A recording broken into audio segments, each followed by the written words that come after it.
50 नंतर एक पुढची बातमी आहे कोल्हापूर जिल्ह्यात. तब्बल 7 महिन्यानंतर आता विशाळगडावरील संचारबंदी मागे घेण्यात आलेली आहे. सकाळी 10 ते संध्याकाळी 5 वाजेपर्यंत आता पर्यटकांना विशाळगडावर जाण्याची परवानगी देण्यात आली.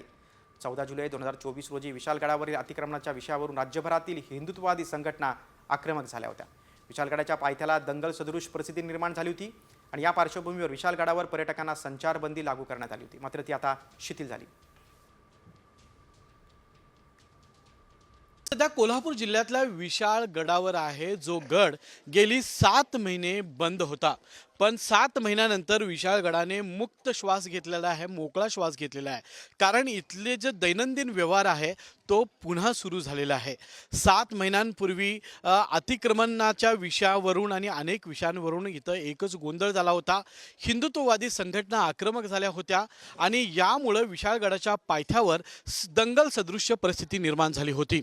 यातून राज्याची कायदा व सुव्यवस्था बिघडू नये यासाठी प्रशासनानं विशाळगडावर सामान्य पर्यटक, सामान्य नागरिकांना बंदी घातली होती आणि ती बंदी आज सकाळी 10 वाजता उठवण्यात